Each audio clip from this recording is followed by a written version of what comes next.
My guest on today's podcast is Marianne Williamson, a best-selling author, political activist, spiritual thought leader, and U.S. presidential Democratic candidate. Hi, Marianne. Welcome to the podcast. Thank you so much for coming on today. Well, Shenea, thank you. Thank you for having me. It is such a pleasure, Marianne. And for those listening in, for over 3 decades, Marianne has been a leader in spiritual and religiously progressive circles. She is the author of 15 books, 4 of which have been #1 New York Times bestsellers. Williamson founded Project Angel Food, a nonprofit organization that has delivered more than 16 million meals to ill and dying homebound patients since 1989. The group was created to help people suffering from the ravages of HIV and AIDS. She has also worked throughout her career on poverty, anti-hunger, and racial reconciliation issues. In 2004, she co-founded the Peace Alliance and supports the creation of a U.S. Department of Peace. Williamson ran for the Democratic nomination for president in 2020. Marianne Williamson knows firsthand how our current system is failing millions of Americans. She's had a 40-year career facilitating personal and systems transformation and has inspired millions of us to overcome in spite of the system. That's why Marianne is fighting for an America where we can celebrate the places where we have been right and can admit to the places when we have been wrong in America 2.0.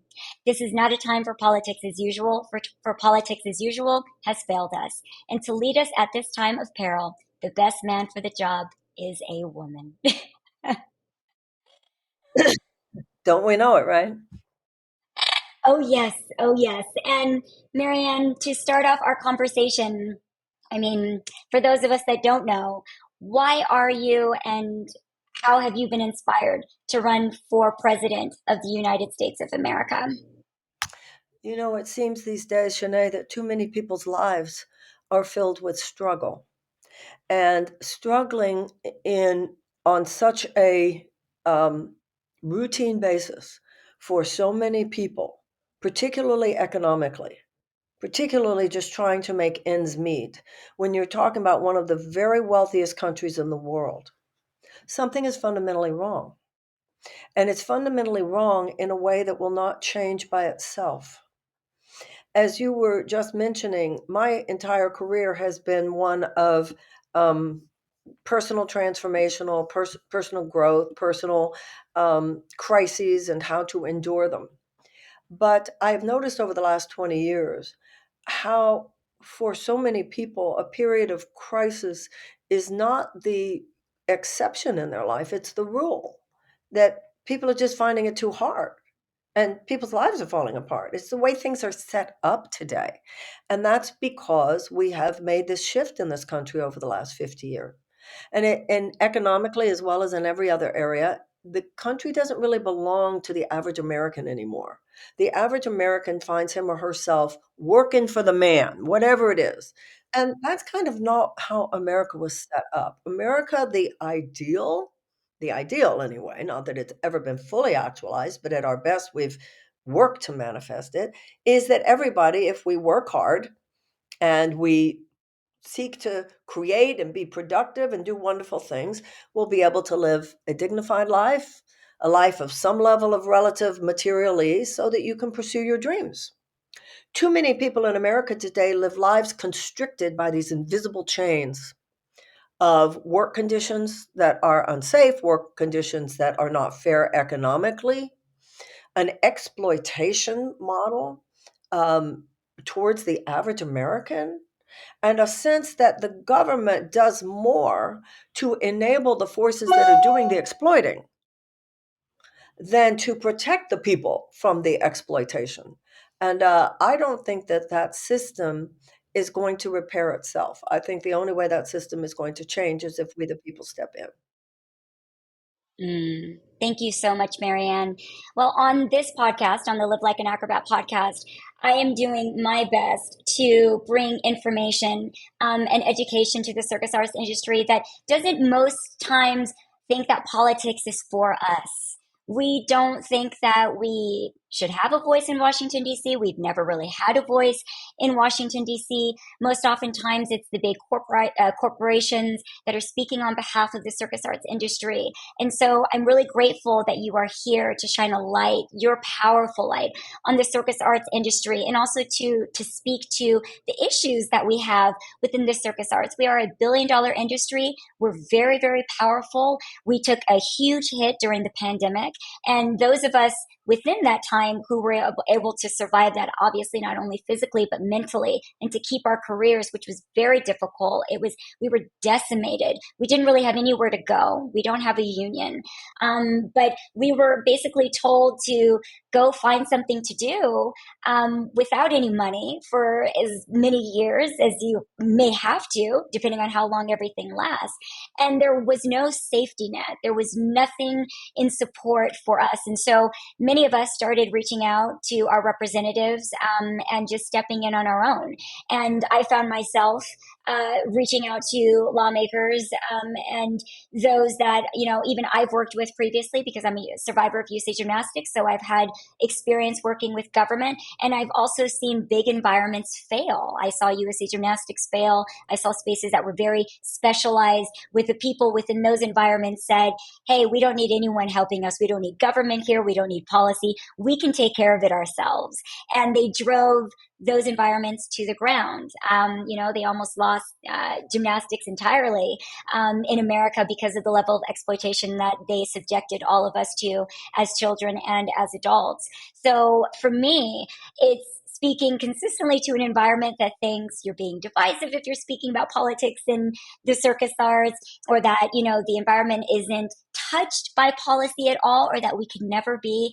And I really refute that. I've seen policy change the amateur youth sports movement and the Olympic movement. I've assisted in helping to create new statutes and policies around that. And those were ideas that people thought would never occur within the Olympic realm or in the amateur sporting realm, especially like what you're seeing within the tech environments now too, where they're holding the tech companies responsible for CSAM, for child exploitation. I've also worked within policy around that too. So you have these environments that could be regulated, that are starting to see more regulation. And I think that that's something that we can have within the circus arts industry in ways that we've never seen before. And again, things that have never materialized in the past. But also in this space, we're finally finding our voice to be able to articulate what those issues are. So in saving and respecting your time that you've given us today, Marianne, I would love to start with the first question and ask you, other nations have a Minister of Arts and Culture, and the United States does not.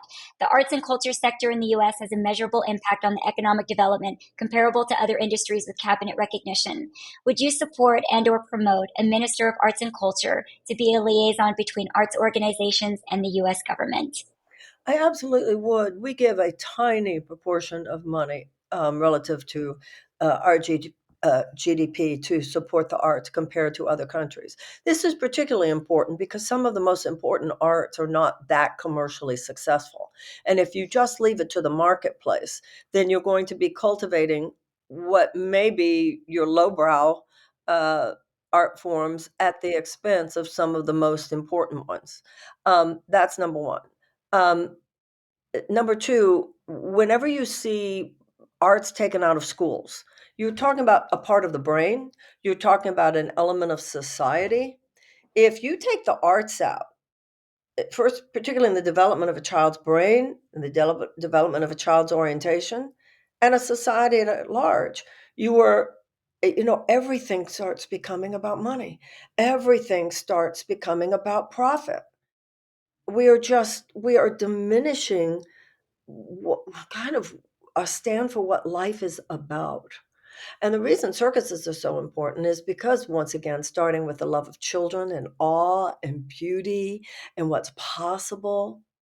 I mean, I think of myself going to the circus when I was a kid and just that experience of awe, but also in talking to you, and in a couple of articles that I've read as well, but really hearing it from you, there are important issues. It's the last kind of a group, like you said, that should not be involved politically because there are safety issues, all kinds of issues where regulation should matter. And also, you represent a big financial interest. And with that financial interest will come a lot of power once you do it. Now, looking at you, listening to you, your obvious sophistication about these issues, or have you started thought about forming a union within the circus arts? Have you thought about I doing would that? love to. It seems to me you're the I would person love to. to do it. I mean, Shanae, listening to you, you're the person to do it. And if I'm president, you'll certainly have the support of my labor department. But this wouldn't, you know, your issue would not right now be a problem with government agencies, the NLRB. If you were to write the NLRB and say, please give me information about how to start a union, I could even give you some names of some people already working in unions that could help you.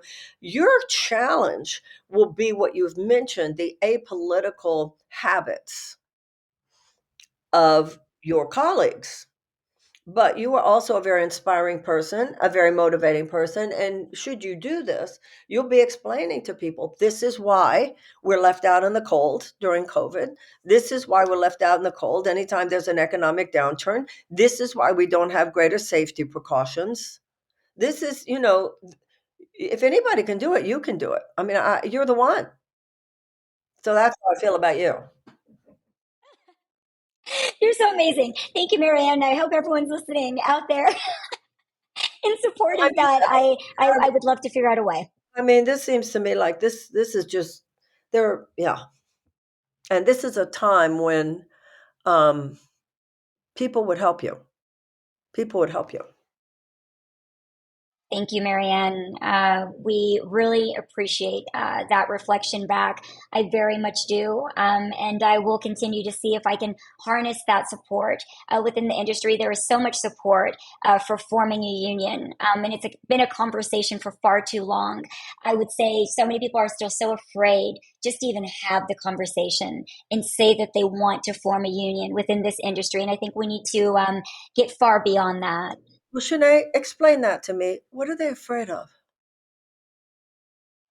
It's really hard to say. There's some folks, have said, especially here in Vegas, that even the mentioning of a union can get you fired um, at your job. Many people are afraid of being blacklisted within this industry because even though it's very vast, it's also very mom and pop within the circus arts industry. So everyone knows everyone. And some people feel like a circus arts union couldn't work because there's too many opinions, that Yeah. the circus arts industry is too different. It's too unique. Too many people are independent contracted within the circus arts, even though that's not true for Las Vegas. Las Vegas has the highest concentration of employees within the circus arts industry in America. So it would be the easiest, most likely to do it here. But there's just a lot of fear. I would say fear is probably the number one thing, Marianne, for most people, maybe not even being able to articulate why they don't think that a union can work, but they think we're too artsy, we're too out there, we're too different. Who would ever join? And how could we possibly get everybody grouped into a system that represents everybody adequately? Well, that's part of a larger issue, isn't it? Which is not just about unions, but just about being kind of apolitical. And this is very Mm. dangerous for this country that people have been so numbed out and trained to just farm out their best thinking. Um, we're all citizens, and we should all be thinking in terms of participating in what happens in our country. And if people who are struggling financially think that that has nothing to do with economic policy, they're kidding themselves. So politics is just the people's business. And all of us are living at the effect of the people's business. But the people's business right now is not being made by the people. It's being made more by an elite few of people who have become, because of their own wealth and power, emotionally distanced from the economic struggling that the average person is going through. Every time that we, as in we the people, leave it alone, say, I'm not political, don't get involved, we just increase the power of those who do not proactively wish us well. They Yes. just see you as workers. And in the circus industry, it's no different than anywhere else. These huge corporations, they hold the power, And do it. I hope you do it, and I hope you'll do it at the pay I give you. And if you don't, we'll get someone else. There's Basically. there's no balanced relationship between corporate power and worker power right now. And the main tool for balancing that relationship is unions. Unions and political power. A president, a senator, a congressman who gets what I just said. But too often you have, whether it's a president, a congressman, or a senator, someone who is actually passing the policies that enable the power of the corporation to do whatever it wants with you because the corporation is giving the campaign donations. You're not. Now, there's only one thing more powerful than the campaign donations, and that is if enough people say, no, hell no. And like you were saying, it's interesting because in the case of the circus, this is a huge $1 billion industry. They know that. The issue is people who are part of the industry who have been sort of trained to forget that and so aren't owning the power. We feel so powerless in this country. We're not actually powerless. Once you pierce the illusion and realize, well, actually, the power is on our hands and work with other people, um, nothing would make them shake in their boots. There are people who would be very inconvenienced if they heard today, circus performers are starting to politicize and unionize. They go like that. They know. You don't know, but they know. And I think you're the perfect Moses figure, Shenea, to lead people out of that particular form of economic bondage. Thank you, Marianne. Well, they usually tell us you should just be grateful to have this kind of job. You're so special and it's so glamorized, and you're the only kind of person that gets to do this special job. So don't ask for too much. You should just be happy to be here. Aren't you just happy to be here? And That's exactly, people think that risking their lives is worth hearing that. that's You should go exactly and right. risk your life That's for the exactly right. economic But bottom that's line the state for of America today. That's the state of America today. People have been trained mm, to expect too little. People have been mm, trained to limit their political imagination. People have been mm. trained to just accept that we can't have more. When really, what you and I are talking about here is what would be considered moderate in any advanced democracy. Look at how the circus is treated in countries like Europe. Would be very, Yes. very different.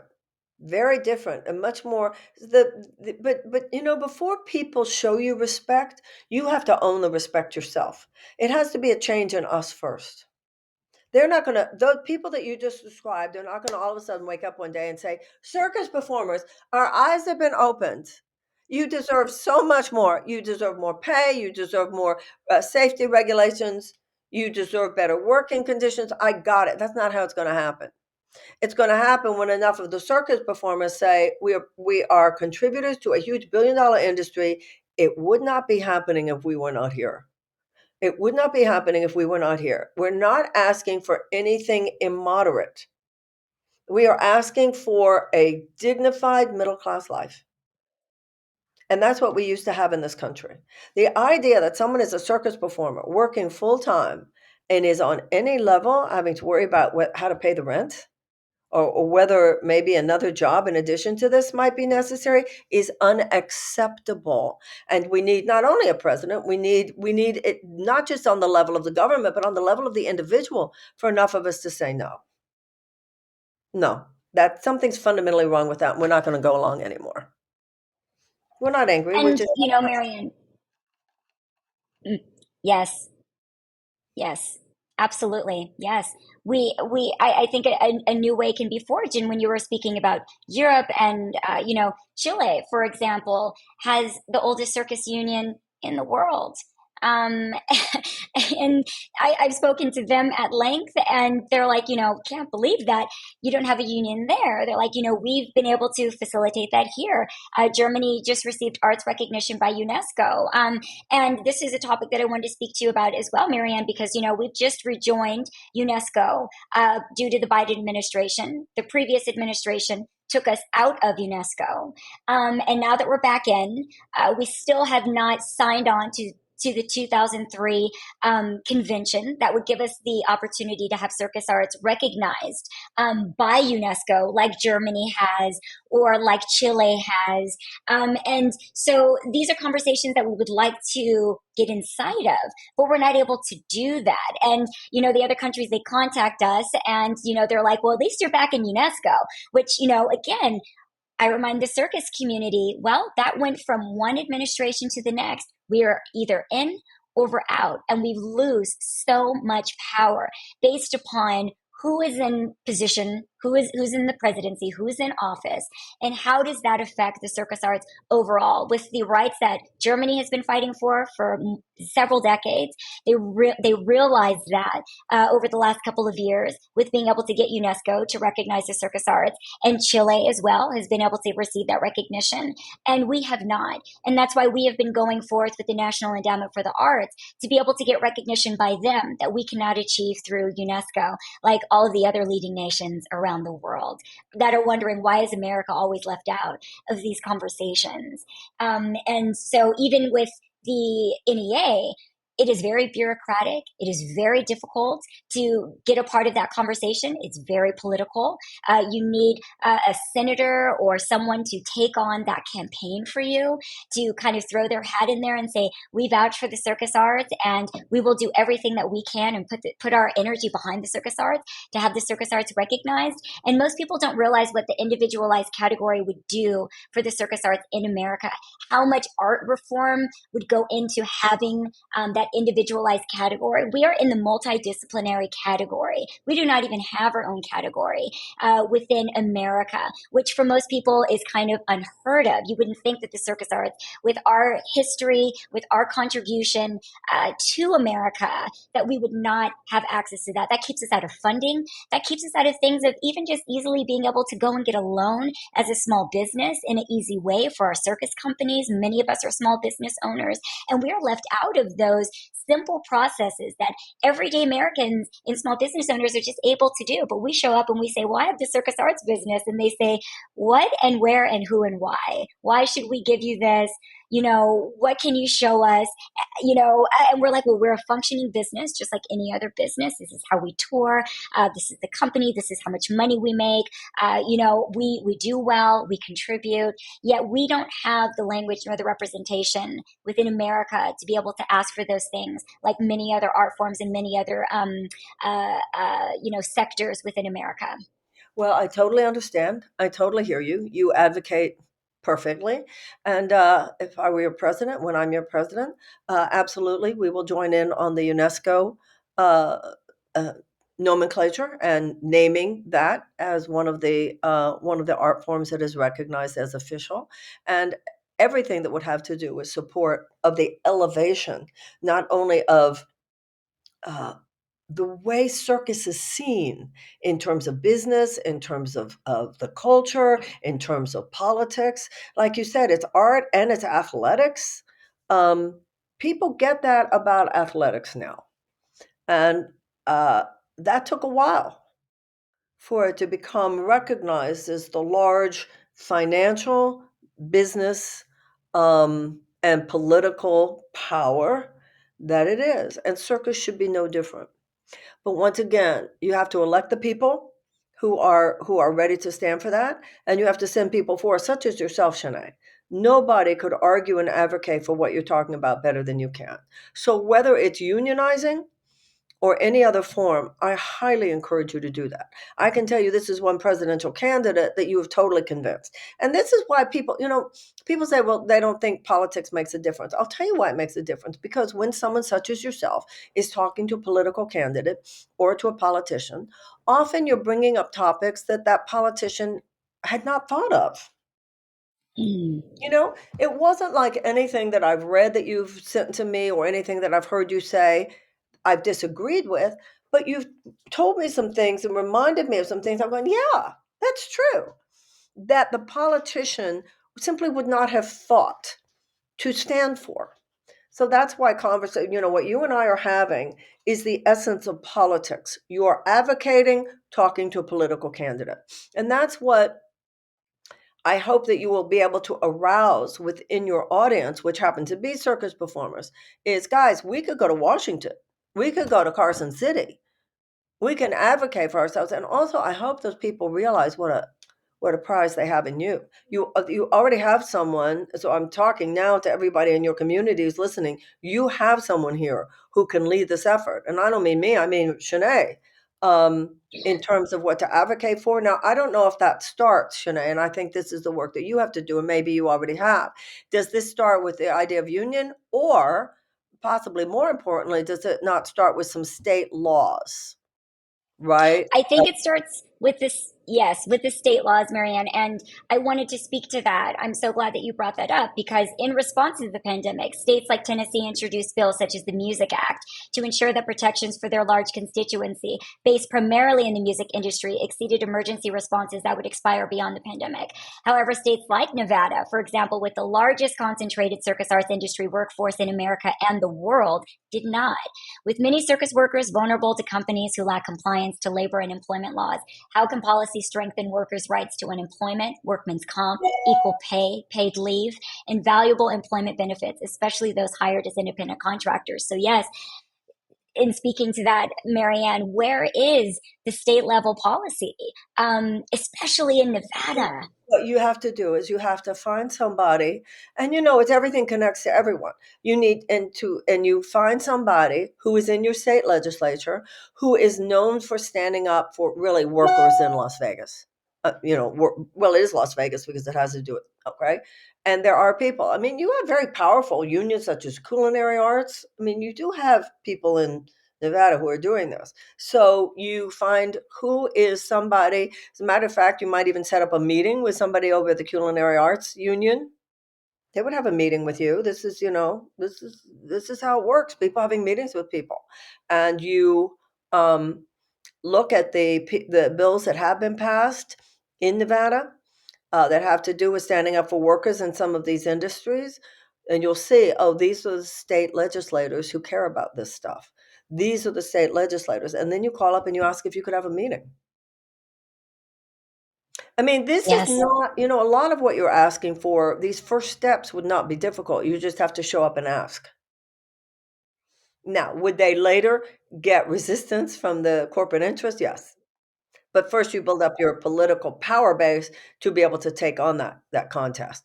Building the power base would not be so hard. I don't know if you'll feel moved to go first in the direction of bills in the state or union. I would think bills in the state. That's just looking up some of what these people. It's open information. It's public information. What issues has this state rep stood for? And you're gonna look down the list and you're going to see who has stood for workers in those industries of people who work in this town and serve those major corporate interests. I would say that we have gotten the most support from Senator Cortez Masto's office. And so, in speaking to those that are listening in, I've spoken about Senator Cortez Masto previously. I would encourage everyone listening in to reach out to Senator Cortez Masto's office, because she has heard about these issues. Now, the other difficult thing that I wanted to bring to you as well, Marianne, is we don't have a lot of data on the circus arts industry. There's never been a census, a nationwide census. And so we're also, what they come back to us with when we go to our legislators, when we go to our senators, they say, where is the data that supports things that you're saying? And there is data obviously out there. There's the NAIC codes, the performing arts, NAIC code, that's, kind of like how businesses register. There's probably about 9 of those that represent the circus arts, but we don't obviously have the data that is specific to the circus arts. That's data that we have to mine on our own. And so I would say the other thing that we have been pushing for and trying to get is at least nationwide data within Nevada, and having a senator or representative get that data for us so that we have that represented as an economic model for the circus arts industry. We don't know how much resistance we are up against with the with the corporations that exist here. Obviously, I'm speaking to them as well and trying to show them the brilliance and beauty of supporting the circus arts in that way, so that it's more of us working together than us kind of working against. But I'm not sure if that's something that they would want in the long term for the circus arts industry. I know that it would shake up the When you say corporate that, business model. when you say that, are you talking about saying that to the corporate chieftains that you Like want the to work Cirque du for? Soleil's, you know, Don't do you it. know, I Don't do it. Don't do it. That's disempowering yourself from the get-go. What's happened in UAW is, for a long time, the UAW had played it like, we're partners in this, workers and corporate, we're partners. No, you're not. There is a healthy adversarial nature, healthy opposition, not unfriendly, doesn't have to be unfriendly. It's certainly not personal, but their financial gain is predicated on keeping you in your place. And they're not yeah. going to just grant you more because you come nice at lunch. No, that's not the power play. And also, that doesn't gain respect. You don't gain people's respect when you acquiesce before you even start the conversation. I mean, Mm. no. You have And already got the right tone, but there can't be any asking for permission here. And also, all corporate interests at this time in America realize that people are starting to unionize. I mean, people, mm. there's an uptick in unionization, but also it's for you and your colleagues in the community to determine which direction are you working on, or both. Are you working on the idea of unionization, or are you working on the idea of these bills to be passed? But whichever it is, you've got to come in with the attitude of, we are simply standing for the rights of the American citizen. No more and no less. Yes. And without that, we do not have a thriving middle class. And without a thriving middle class, we do not have a thriving democracy. Now, let me ask you a question. Of the people in the circus arts, can all of them, the many people that you know, can they survive well on just that one job? Many don't. And that's where we are seeing, how in the past you did at some point get more benefits. And so what we've seen is, like those other industries have seen, benefits have gone away over a year. Now if you go on tour, you don't have access to, daycare for your No, children. no, You're you encouraged to not take a bring. stand, Shanae. Take a stand. It's not going to get better. This is the declining. There is a business model now of just increase profits for the stockholder, even at the expense of the other stakeholders. And then they would say that's good because they're going to be job creators, but their business model is not job creation, it's job exploitation. That's worker exploitation. That's demonization of unions. So the idea that somebody's going to go not have childcare, it's not going to get any better. They're going to take every possible thing they can. So given the fact I've already started that, this is not a moment to say, listen, we just want you to know we're not here to fight. No, that's the last thing you want to do. No, no. You start from an attitude of, you're wonderful people. We are glad to work in this industry. We are grateful and we are proud. And all of us are working together in a way that we know is a contribution to the aesthetic and cultural and economic life of this nation. And as workers in this community, it is essential that we too be provided the means of a healthy middle class existence in which we can raise our children, in which we can have bandwidth for our families, in which we can have safety precautions. And as of this day, we will not be settling for any less. And we look forward to further negotiation with you on all of these issues. Oh, that is brilliant. We will be using and doing that, Marianne. I would say another issue that is prevalent for the circus arts is that many performers, some of them, this is their first job in America, and this is their opportunity to get green card status. And so for them, taking a stand in that way, You know what? and I would be the understand first this. to say to them, you have my permission to sit this one out if I were you. Do you know what I mean? I I would, let they have enough on their plate, and I understand their Yeah. concern, and I would not be swaying anyone otherwise. Do you know what I'm saying? You have enough people Mm-hmm. for whom Mm-hmm. that's not true. You stand for their interests, which has to do with immigration reform, um, Yes. and greater ease in the path to citizenship. But Yes. you would not want to support them in any way, risking their journey through the kind of behavior, And I would take it on now, Shanae. I mean, you could use this podcast, to say, for those of you who want to have a meeting just to discuss this, we will be meeting such and such a time. It could be a Zoom call, it could be whatever. But there's no reason to hesitate, because this is a moment, whether it's on bills. And one of the things you could do, you talked earlier about Tennessee and what Tennessee did. You could look around the country and see, are there any bills or are there any laws in any other states where they're giving greater protection, greater status, and so forth to circus arts. Probably, now you'd know more about this than I do. I would think the circus arts is concentrated in certain cities, right? Mainly Las Vegas, Yes. right? Hmm. Mm-hmm. Las Vegas, Sarasota, Florida, New York, Seattle, Los Angeles, Chicago, a bit obviously in Texas, Houston, Dallas. I would say that those are the big circus Are cities.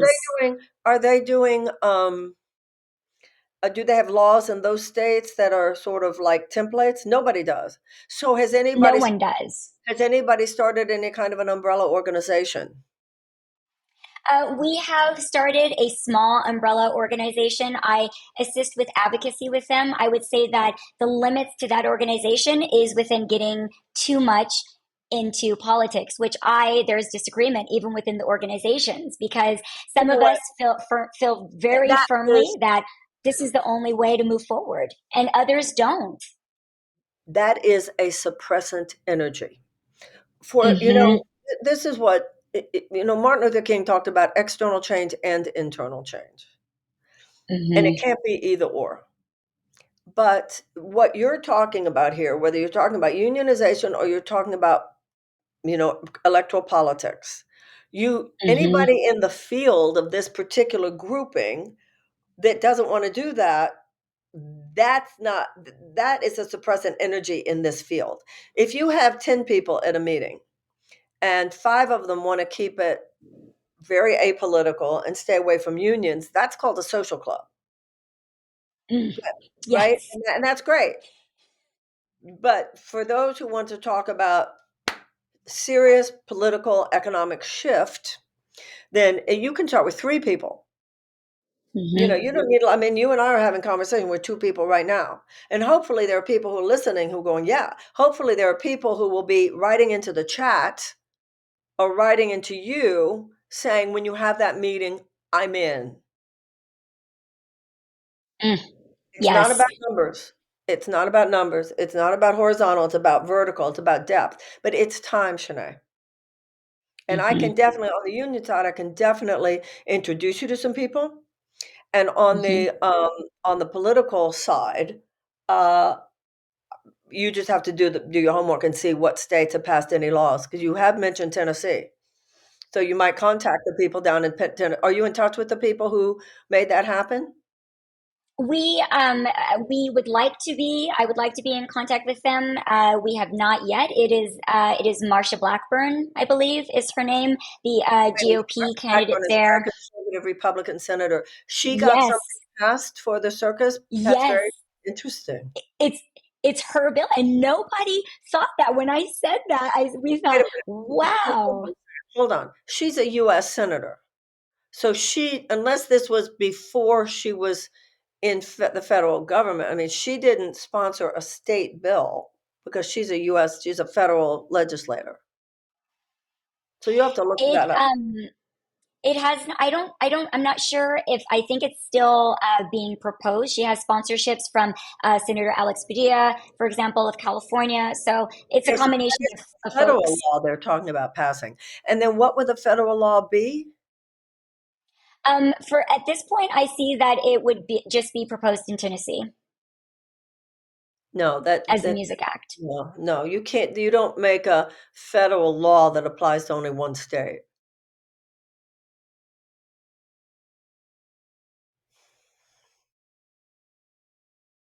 Okay, yes, from what I understand right now, that the Music Act is being proposed. It was proposed by her. From what I've spoken to Senator Cortez What Masto's would office the bill about. say? What would the bill say? Well, it has certain protections in it around for the music industry in terms of I think protecting maybe their residuals Okay, and rights to their music and things of that nature. right. Yes, and again, pandemic protections that were there that basically like the Circus Arts got, paid leave, access to unemployment if you're an independent contractor. So I think it's protections of that nature as well that are included inside of that. But other kind of like music language that is very specific to music culture and what would be protecting them and protecting their music moving forward. Well, I think you just have to start with having a meeting, and I think that you are going to have a lot more interest than you might think. And for those who want to keep it apolitical and not get involved, that's fine. But for those who do, you can be a real magnet and a real agent for harnessing power that will really help people's lives. And that's what this is about.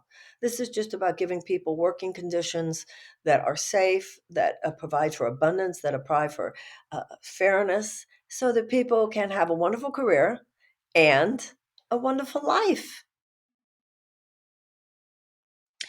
I would say to Marianne, there was one other bill, and this is by the Gen Z congressperson. His name is Max Frost. I think that you're probably maybe familiar with him. From Florida.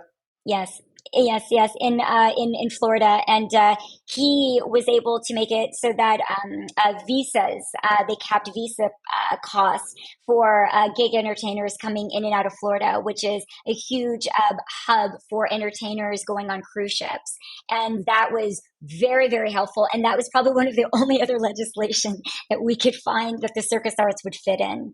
Great. That would even benefit us. And so he is someone as well that we would like to reach out to, just because, again, the only other policy that we Okay. have seen that we would have fit into, the only other policy that was anything was within Build Back Better. That policy would have helped the arts and maybe the circus arts, but more or less the arts. And obviously, Build Back Better got voted down.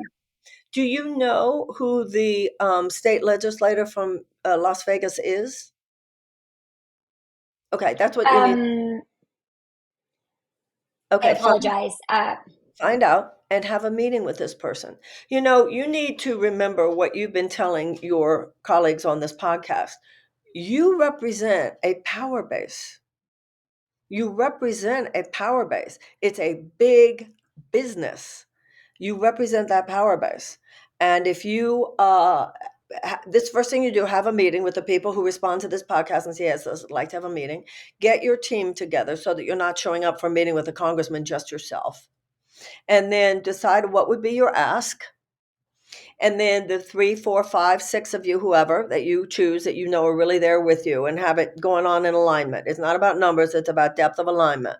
You call up the state legislator's office. You ask if you could have a meeting, and you express your concern and say, we need some kind of state bill that protects us in the following ways. Would you be interested in working with us? That's how a bill gets made.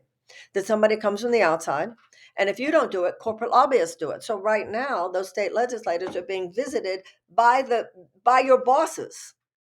They should Yes, be I visited tell them also that. by you. Yes, Do you I have your tell them that. do you have your marching orders? Yes, I feel like we do. And we have spoken to Senator Rosen's office about this as well of Nevada. And we've also spoken to Congressman Hold Susie on, Lee's hold on. office. I still need to. Senator Rosen cannot help you with a Nevada bill. Senator Rosen works on national bills, and circus performers aren't a huge issue nationally, but they are a huge issue in Las Vegas. Yes. Okay, so it's not about. I mean, I'm glad that Senator Cortez Masto, et cetera, and Senator Rosen. But what you need is start with some state bills.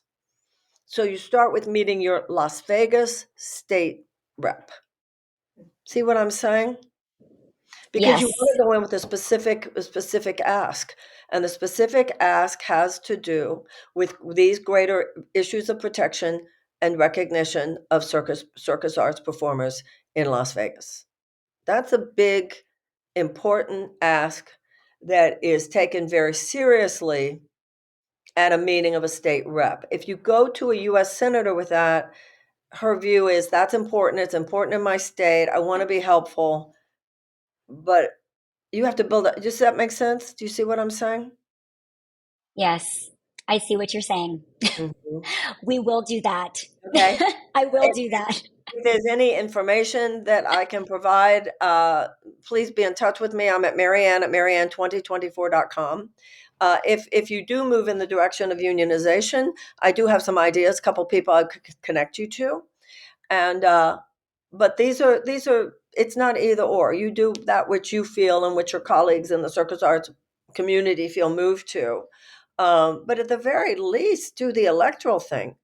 Uh, you're not asking for too much. We don't ask for too much in Mm. this country. We ask for too little.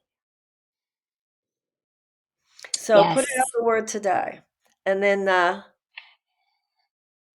thank you. I thank you for giving me this opportunity to be in conversation with you.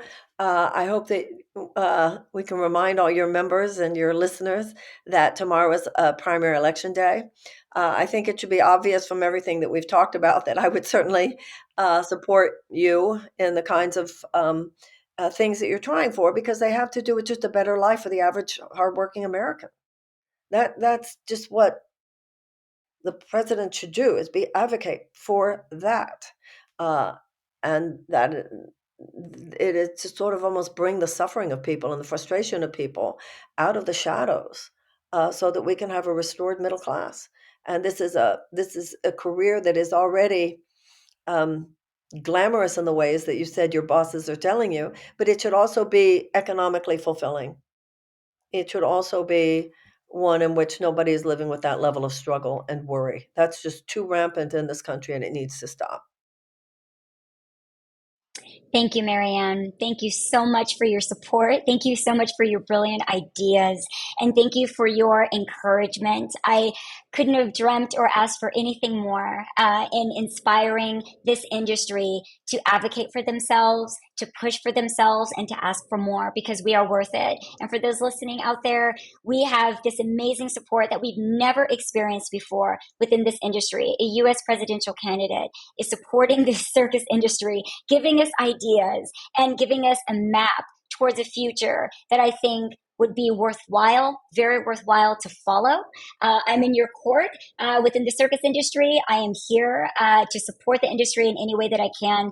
And please, again, just acknowledge that we have never had this level of representation for the circus arts industry from Washington, D.C., and in a candidate like Marianne Williamson, who is running for president. So if you have been inspired to vote, please do, and vote for elections to come, because that's the support that we're going to need moving forward within this industry to change it and to maximize and harness all of our potential as a collective. So thank you again, Marianne, and I will leave everyone with the Live Like an Acrobat podcast.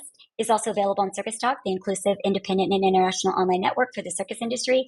Circus Talk's mission is to create a level playing field for this industry and democratize access to information. Yes, Marianne. Yeah, I would just want to make sure everybody knows the election is tomorrow, February 6th.